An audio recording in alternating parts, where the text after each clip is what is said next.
Hello, hello, hello, and welcome to Prog Review 567. Got it right that time, I like to think. Let's think. And today, we was talking about Kate Bush, Kick Inside, is a debut. Oh, it's a big eye. Look at that. Took me years to figure that out. Didn't come across on the CD. See, it's an eye. See, there's the eyelashes. Yeah, originally released. I'm full of beans. Originally 17th of February 1978. She was 19.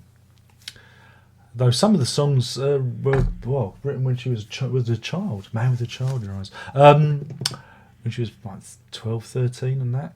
There's a great thing on the BBC talking about how she used to write, at the piano at the family home, and how all these songs were put together. I was going to do like a Kate Bush a thing, like a run of albums, but I didn't. It never happened. It was going to be in January, and it's nearly April now. So yeah. So anyway, I went out, reacquainted myself with the records, and this is, like I say, it's the debut. Starts with Whale Song, and going into Moving. It should have been Cows, shouldn't it? Because then it could have gone into Moving. I do dad jokes now. That's all I do. It's been around the kids, which is a kind of a homage and a thank you to Lindsay Kemp, her teacher, her dance teacher. He also danced with David Bowie and appears in The Wicker Man. We all love Lindsay Kemp, and he's still going strong at the moment. Keep going, sir. Keep going, good sir. Which is a lovely song. Good opening. Saxophone song follows that. It's all right. Not one of my favourites, but I mean, all the songs. Probably this record. Again, this is me reacquainting myself because you're really familiar with a record, and all this merges into one for me. I have no distinction between the songs apart from like the hits, but it all kinds of flow because it flows really well. I mean, again, for somebody so young, and again, I think it goes down to the producer and the people that put this all together. It flows really, really well, and it's just a remarkable achievement for someone, Oh dear. So yeah, I'm getting off the thing. So saxophone song is it's all right. Strange Phenomena is interesting because again, there's lots of elements in that, and again, kind of alluding to menstruation and deja vu, and that thing where you think of someone and the phone rings.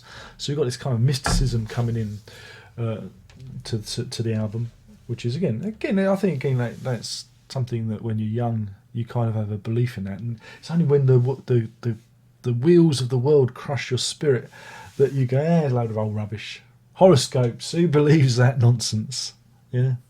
Unfortunately, I do believe in synchronicity, because sometimes things tend to have a habit of lining up, don't they? Kite is the next track, you see, and again, and I quite like that one, but again, crazy stuff. There's a hole in the sky with a big eyeball calling me. See, there it is. That is the song, isn't it?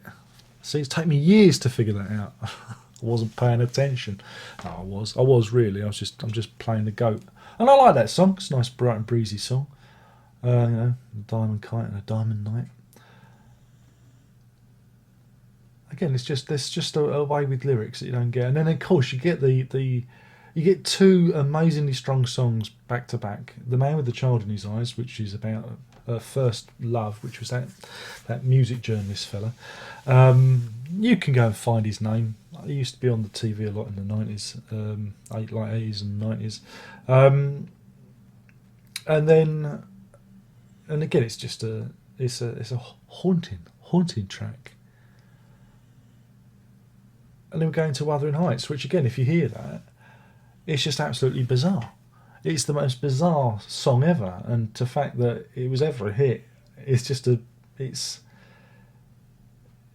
a celebration of how radio and TV used to be, because something as left field as Wuthering Heights, and especially the video, it's like bonkers. But we were open, our minds were open in those days to things left field, arty, pure art stuff.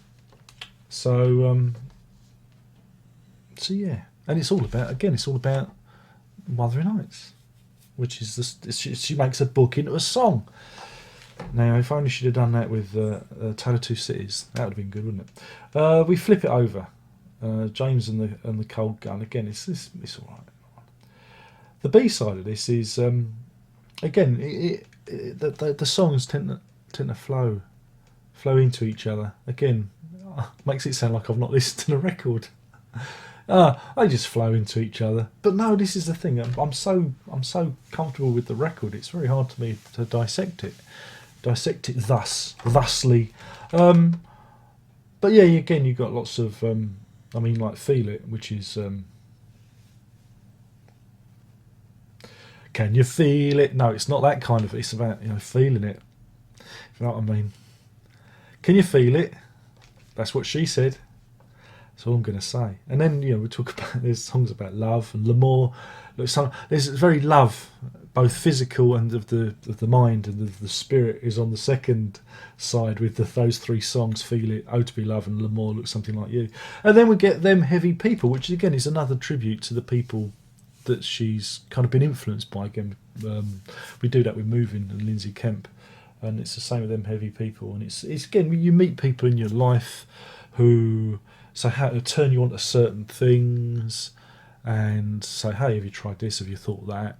Hey, maybe I'm one of those heavy people. No, because I've lost some weight thanks to the dog. Or is it the tumour? Or have I got AIDS? I don't know. Who knows what it could be? It's probably prostate cancer, I'd imagine.